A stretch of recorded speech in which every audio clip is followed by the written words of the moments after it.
Olá pessoal, bem-vindos. Para você que nos assiste pela primeira vez, esse é o programa Conduta Espírita.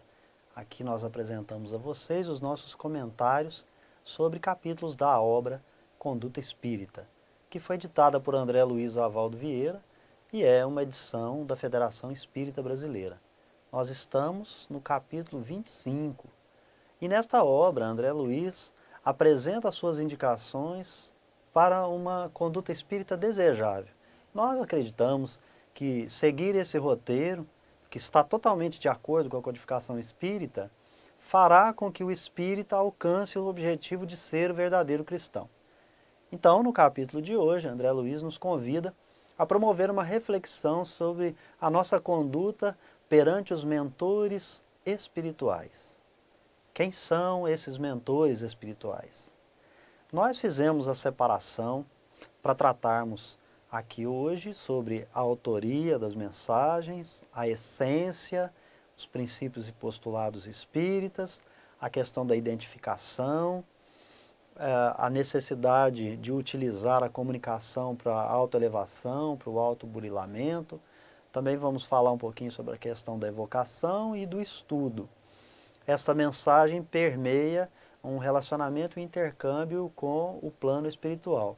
Mas no capítulo 2 desta obra, André Luiz também já falou sobre o médium, sobre a nossa conduta perante o médium. Agora ele está se reportando então à conduta do próprio médium em relação aos seus mentores espirituais. Nós temos muitos exemplos de pessoas que dentro ou fora da doutrina espírita pensam que estão em contato somente com anjos guardiões ou com espíritos de elevada hierarquia. Em outras ocasiões, estas pessoas alegam que falaram com o próprio Deus. Com relação a falar com o próprio Deus, como nós somos espíritas, estamos estudando o livro dos espíritos, a comunicação, a elevação do espírito, temos então a escala espírita, sabemos que é impossível falar com Deus no nível que nos encontramos na condição de espíritos inferiores. Mas também afirma esta impossibilidade não só o Espiritismo, mas o próprio Jesus. Basta lermos o Sermão do Monte, lá no capítulo 5 do Evangelho de Mateus, que vamos verificar ali como se dá o processo evolutivo do espírito para ver Deus. E eu penso que aqui na Terra ainda não existem os espíritos limpos de coração como entende Jesus. Agora, com referência aos demais comunicantes, aí nós podemos ter uma ideia, fazer um exame a partir do Evangelho segundo o Espiritismo. E eu convido a você a observar o capítulo 28, no item 11. Lá naquele texto, Allan Kardec compartilha conosco algumas questões relacionadas com os companheiros espirituais.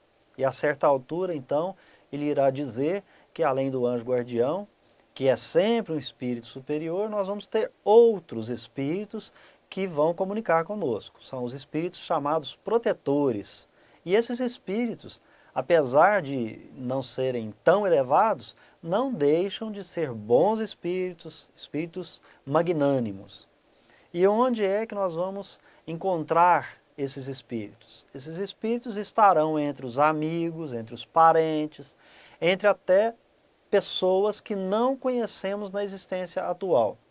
Eles nos assistem com seus conselhos e, como diz o próprio Kardec, não raro, promove intervenção nos atos da nossa vida. Nós acreditamos que deve-se ter cuidado com a identificação dos mentores espirituais. Nós precisamos considerar a nossa sintonia e a nossa preferência na condição de espírito encarnado, porque são esses sentimentos, esses pendores e paixões que trazemos dentro do nosso coração que vai atrair esse ou aquele espírito. Portanto, é de extrema importância que você, que eu, que nós consideremos a nossa própria categorização na escala evolutiva. É importante a gente visitar a questão 100 do Livro dos Espíritos, porque lá está elencados todas as questões dos nossos pendores, das nossas paixões, dos espíritos bons, dos inferiores, enfim, ali tem um roteiro bastante interessante para a gente começar a responder para nós mesmos aquela questão 919, né, que é o conheça-te a ti mesmo. Lá no Consolador, psicografia do Chico Xavier, as palavras de Emmanuel, trazidas na questão 277, há uma explicação. Emmanuel diz que a palavra anjo designa entidades que já se elevaram no plano superior, aquelas que já estão plenamente redimidas.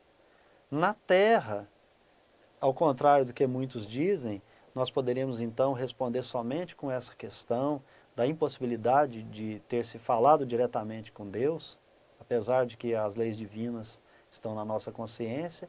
Portanto, todas as vezes que fazemos alguma coisa errada, conforme nos informa a questão 621 de O Livro dos Espíritos, obviamente é Deus falando conosco a respeito dos erros que cometemos.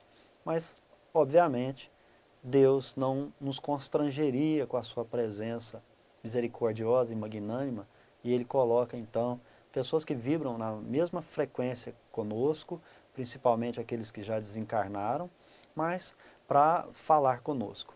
Segundo Emmanuel, na Terra, na condição de eleito, de anjo, da forma que se é comum, usual essa expressão, aquele que se elevou em linha reta para Deus, sem quedas comuns como as nossas todo santo dia, só se viu um, é Jesus Cristo. Então, não temos outra experiência de vida para mirar, a não ser aquela que os próprios Espíritos disseram, né? Olhe para Jesus e aí nós teremos o modelo e guia da humanidade. Aquele tipo mais perfeito para que a gente possa seguir aí o caminho, a verdade e construir a nossa vida após a morte. A sociedade de além-túmulo, a sociedade da Terra, ou seja, encarnado e desencarnado, não são coisas diferentes, tá? É continuação uma da outra. E os encarnados recebem essa graça, essa assistência, que são as influências daqueles que estão agora habitando o plano espiritual. Conforme ensina o Livro dos Espíritos, de ordinário, são eles quem nos dirigem. Almas virtuosas, que nós devemos compreender algumas delas como mensageiros, principalmente atuando no campo da arte, da literatura, da ciência, da filosofia. Portanto, não estão só nos centros espíritas se comunicando, não é verdade? No mundo espiritual, nós vamos encontrar tanto os amigos quanto os inimigos, os simpatizantes e os adversários. E é por isso que nós precisamos ter muito cuidado por conta da influência de todos esses espíritos em nossas vidas. Em qualquer fase da nossa vida, nós precisamos lembrar que esse contato, essa sintonia vai depender da gente. É bom lembrar que o estado mental, se você está com um estado saudável, com a mente saudável, ou se ela está precária, isso vai influenciar naqueles companheiros que você vai atrair para perto de você. Se o estado mental está sadio, você só vai ter bons companheiros. Se está precário, fique esperto que virão alguns companheiros que não serão nada agradáveis. Nos atos diários da nossa vida, aqueles que praticamos também no cotidiano, é necessário vigiar a todo instante, para que a gente também não se perca nesses atos, deixando os impulsos do cotidiano, da vida diária, influenciar nos nossos pendores. A gente não cansa de dizer que somos produtos de uma infinidade de encarnações. Portanto, se a gente puder controlar essa legião de espíritos que compõem aí esse serzinho de hoje, né?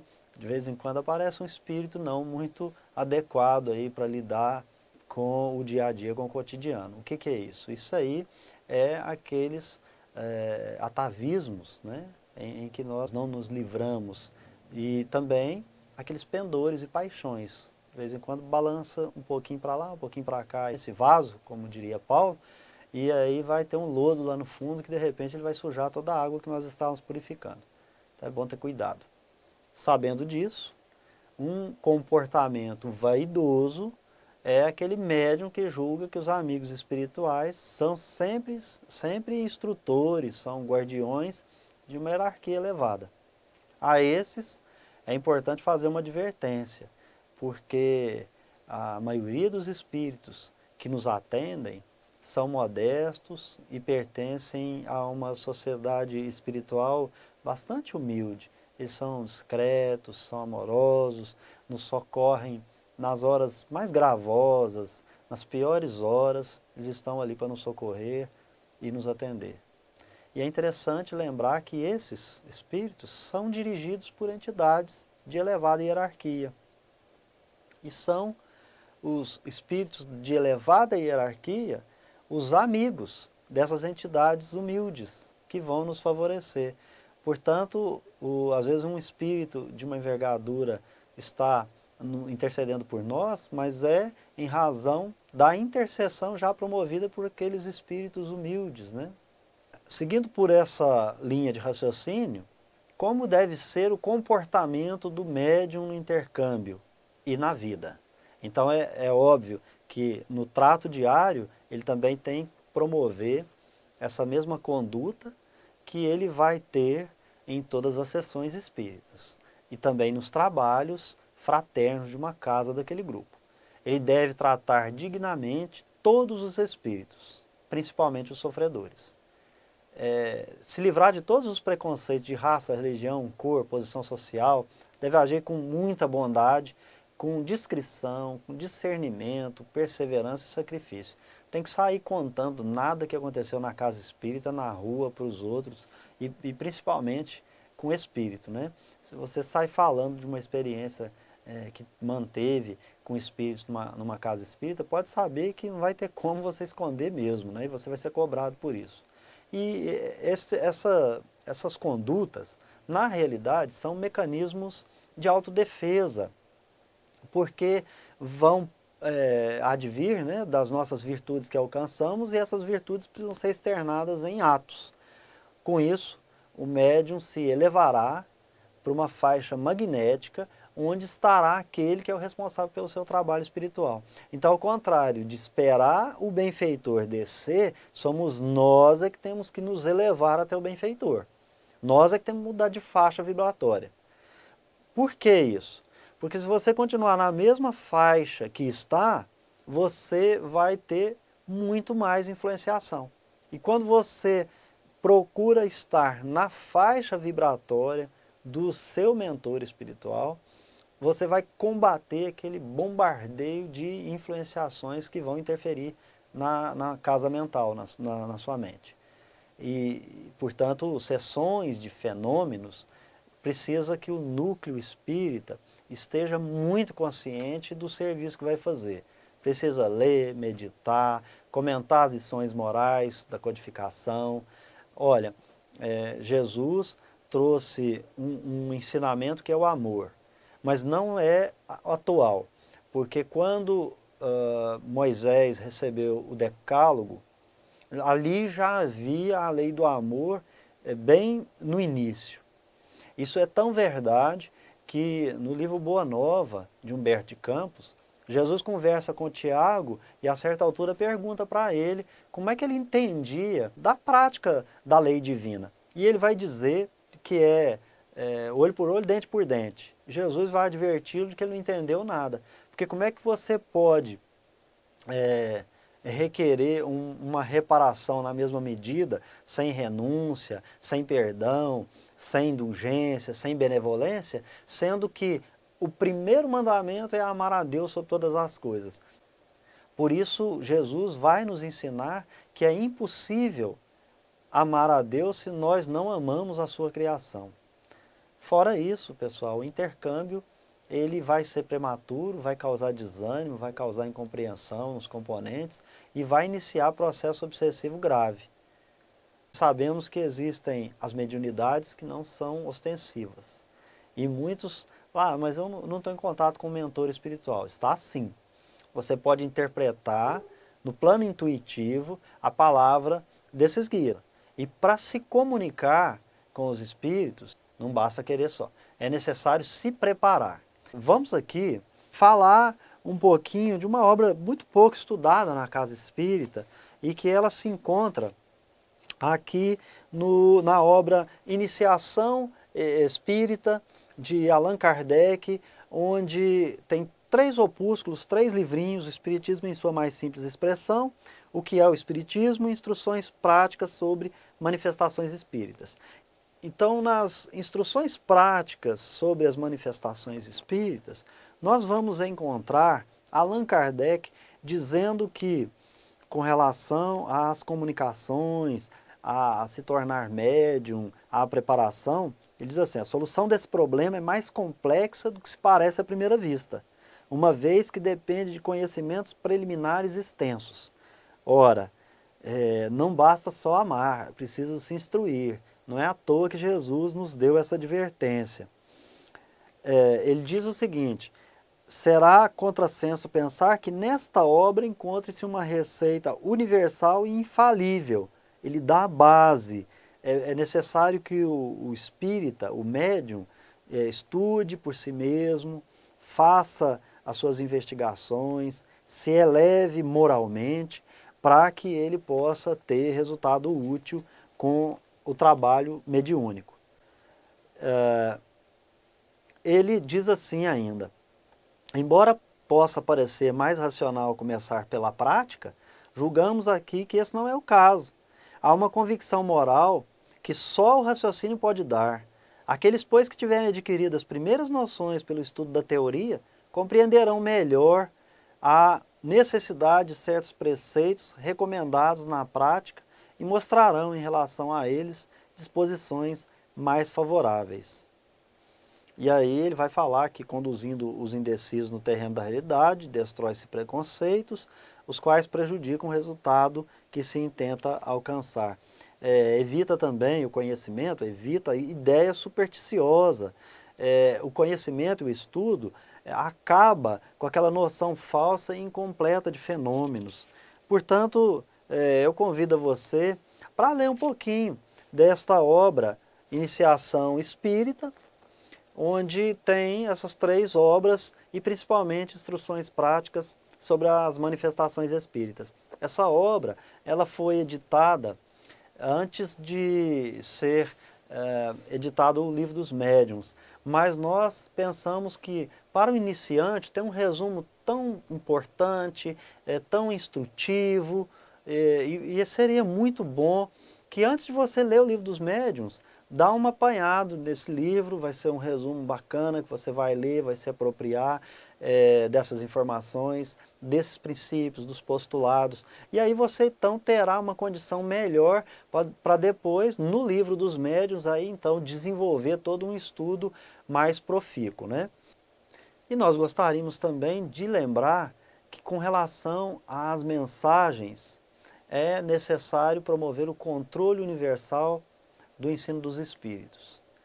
Como diz Kardec, ninguém no mundo pode ter a pretensão de possuir sozinho a verdade absoluta. A verdade absoluta está com a inteligência suprema. Nós somos inteligências relativas, então só podemos possuir conhecimento relativo. Como o ensino dos espíritos provém de toda parte, de todos os povos, não depende de culto, de religião, de partido, de posição social, que é um dos grandes ensinamentos que Kardec nos traz, porque o objetivo central é promover a fraternidade na Terra, os espíritos também não vão possuir toda a verdade. E em consequência da sua capacidade, eles também não terão a possibilidade de penetrar uma diversidade, uma infinidade de mistérios. O seu conhecimento será sempre proporcional ao seu grau de depuração. Os espíritos vulgares, e isso é palavra de Kardec, não sabem mais do que nós. Entre eles, como entre nós, tem presunçoso, falso sábio, vaidoso, prepotente, e, portanto, há muitos que são aqueles propensos a que nós aceitemos as suas ideias como ideias verdadeiras. Então, eles vão criando sistema à torta e à direita. Nós temos que ter muito cuidado com isso, porque os espíritos de ordem mais elevadas, eles são os únicos que podem nos trazer a essência do espiritismo, porquanto eles já estão desmaterializados, no sentido de não ter mais ideias terrenas, de não ter mais aqueles pendores e paixões terrestres como nós temos. Então, existem aqueles que vão ser os embusteiros, que vão usar o nome do espírito superior, daquele espírito que já está desmaterializado, como dito. Portanto, é importante ver a questão da autoria. No capítulo 25, André Luiz diz assim: pondere com especial atenção as comunicações transmitidas como sendo de autoria de algum vulto célebre. Por quê? Porque qual é a forma de controlar esse ensino? Nós precisamos caminhar pelo ensino moral, não pelo nome. Ah, eu gosto muito do espírito tal. Ah, eu gosto muito do espírito porque ele fala de uma forma que eu entendo. Bom, como é que você se expressa? Você fala palavrão? Seu vocabulário é chulo? Você xinga? Você trata mal? Você é mal educado? Então, às vezes, é importante observar que aquele espírito que você está achando que está te informando alguma coisa da maneira conforme você se expressa, ele não é um espírito evoluído, ele é um espírito muito inferior e vai aproveitar das suas deficiências. Portanto, o ensino ele é exclusivamente moral. E as revelações que não são obtidas por um ensino exclusivamente moral, elas devem ser tomadas como de caráter meramente individual e sem qualquer autenticidade para o conjunto da doutrina espírita. Nós estamos falando aqui em princípio, em postulado, na essência mesma do espiritismo, tá certo? Kardec nos adverte que aceitar comunicação que não respeite os princípios e postulados espíritas, que venham trazer novos sistemas, aceitá-las é imprudência. E pior, propagá-la é leviandade. E a gente está vendo aí muito livro ser escrito para vender livro. Não tem ninguém preocupado com a doutrina espírita, com a melhora moral, com o burilamento próprio, né? Isso é muito preocupante. Bom, já que nós dissemos que isso é muito preocupante, então precisamos trazer alguns passos para um controle sadio das comunicações. Quais são? Vamos submeter toda e qualquer comunicação, sem exceção, ao controle da razão. Toda teoria em contradição manifesta com o bom senso, ela precisa ser afastada. Olha isso. É importante que você observe o bom senso da mensagem. Quando ela tem lógica, quando traz alguma informação lógica, que você observa, você fala, faz sentido. E claro, qual que é a base? Você procura codificação, vê aquilo que já está codificado, aquilo que já foi experimentado, aquilo que foi elencado para nós como princípio.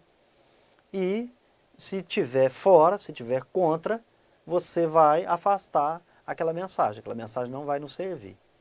E aí, como diz o próprio André Luiz, por mais respeitável que seja o nome que vá assinar essa mensagem, ela precisa ser rejeitada. Mas nós vamos parar na razão, na lógica, o bom senso? Esses são critérios completos em si mesmos? Não. Há um outro passo, que é submeter as comunicações à concordância com o ensino geral dos espíritos. Então, é necessário pegar a mensagem e colocar ela em relação com a codificação. Não sair falando que Kardec fez, que Kardec não fez, e por ler um livro, por ler uma linha, é necessário ler a obra. Olha, pessoal, muitos vão dizer assim, não, mas é difícil. Não, mas se fosse fácil não chamava vida e a gente não estaria aqui para burilamento. A gente começou como mônada celeste e nós já estamos aqui usando essa tecnologia para nos comunicarmos. Então é necessário conhecer sim. Tem as revistas espíritas que precisam ser investigadas, tem todo um conjunto de obras que foram escritas pelo codificador, como essa que nós estamos aqui mostrando, que tem aqui 3 livros né? Pequenos opúsculos, né? Pequenas obras, mas que são de muita importância, precisam ser investigadas. A codificação, cada livro da codificação tem que ser livro de cabeceira. Se nós estamos falando sobre doutrina espírita, sobre moral, sobre intercâmbio, nós vamos ter o Livro dos Espíritos, nós vamos ter o Evangelho segundo o Espiritismo, o Livro dos Médiuns, Céu e Inferno, todos juntos a nós. Então, nós precisaremos de uma concordância com o ensino geral dos Espíritos, ou seja, a opinião da maioria dos Espíritos será o nosso guia. Acaba por aí? Claro que não. Um médium pode dizer que esteve em contato com N espíritos. Então, o que é importante fazer e o que Kardec nos ensina? Isso que nós estamos falando aqui, esses passos, está lá na introdução do Evangelho segundo o Espiritismo, no controle universal das comunicações. É necessário que as comunicações, primeiro, sejam recebidas espontaneamente. Espontaneamente. Olha isso. Kardec evocava assim, mas a mensagem que vai ter relação com a essência do Espiritismo, ela precisa ser recebida espontaneamente. Isso é o codificador que está dizendo. E mais, através de um grande número de médiuns, estranhos uns aos outros. Não adianta os médiuns fazer parte do mesmo grupo. Nós começamos a inventar moda e a gente está vendo isso hoje, aí, infelizmente. A falta de respeito, a falta de respeito com os próprios espíritos, consigo mesmo, com a doutrina espírita, mas a cada um segundo suas obras. Nós temos que fazer o nosso. Trata-se, então, de um processo, nesses passos, adequados para tratarmos sobre princípios doutrinários. Agora, as demais comunicações, comunicações individuais, relacionadas com pessoas, que não tem nada a ver com o aspecto moral, com a essência do espiritismo, com postulado, com base, com fundamento, esse aí é problema de cada um. As comunicações, se elas não concordarem pela forma, precisam concordar pelo fundo. O fundo é o aspecto moral. E com isso, nós vamos evitar a criação daqueles sistemas excêntricos, né, que a gente está vendo muito aí hoje, que é o sistema que é criado baseado na própria ideia. E as pessoas falam assim, mas se você não acredita no que eu estou falando, então você não é espírita, então você não... E inventa um monte para nós, como se nós fôssemos obrigados a aceitar a opinião alheia. Segundo Emmanuel, nós devemos ouvir as opiniões, nós devemos respeitar o direito de cada um se manifestar, mas nós não somos obrigados a adotar sistema excêntrico, sistema que não se mantém sobre si mesmo. Portanto, os que recebem mensagens não devem aceitá-las simplesmente porque estarão de acordo com as suas ideias. Kardec disse, nada, nenhum postulado foi colocado na codificação porque se adequava à opinião pessoal dele. Porque ele diz assim, uma opinião pessoal minha pode ser justa ou pode ser falsa. E quando a gente quer que o outro aceite uma ideia nossa, porque a gente empenha a palavra, a gente está se julgando mais infalível do que o outro. É necessário que cada um cresça, é necessário que cada um se desenvolva, é necessário que cada um alcance o conhecimento por esforço próprio. Ninguém tem que obrigar ninguém. Se você tiver certo com o seu pensamento, com a sua fala, com a sua mensagem, com a sua comunicação, com o seu sistema, fique tranquilo. Eu voltarei numa próxima encarnação para aprender. Mas não precisamos agora ficar nos matando por conta de coisa de só menos importância. A moral que é boa mesmo, essa, a gente está passando longe dela. Olha o estado de coisas que nós estamos vendo ao nosso redor dentro do próprio meio, né? Próximo a nós, dentro das nossas casas. E o ensinamento, portanto, por fim, ele carece de sanção e de concordância, como já dissemos. Então vamos recapitular esses passos. Primeiramente, crivar as mensagens pela razão, pelo critério do bom senso e pela lógica. Depois que elas sejam recebidas por um grande número de espíritos diferentes em vários pontos do nosso planeta. E depois que elas sejam também recebidas por um grande número de médiuns estranhos entre si. Ao final, vamos colocá-las umas em relação às outras, juntamente com a codificação, sua essência, princípios e postulados, e aquilo que tiver com o ensinamento sancionado pela concordância da maioria, então assim nós vamos poder aceitar. Sempre que a gente for nortear os nossos estudos, as nossas investigações, é importante lembrar disso. E agora nós gostaríamos de abordar a questão da evocação, ou como o André Luiz fala, invocação nominal. O Emmanuel já nos ensinou que na atualidade nós não temos condições para fazer evocação, os nossos centros não estão ainda com as condições adequadas para isto. Nós não estamos com conhecimento adequado para isso.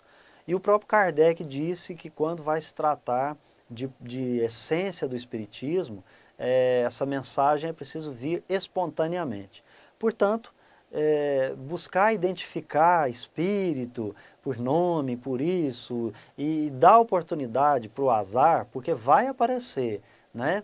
Como disse São Luís certa vez, evocai as pedras e elas falarão. É muito delicada essa questão da evocação. A falta de preparação e de repente acontecer como aconteceu lá na codificação. A mamãe passarinha deixou cair um passarinho e o passarinho morreu, eles evocaram a alma do passarinho e a alma do passarinho se manifestou lá na Sociedade Espírita de Paris. É muito complexo isso, viu, pessoal? Uma outra questão importante também é a preocupação do permanente contato com os espíritos.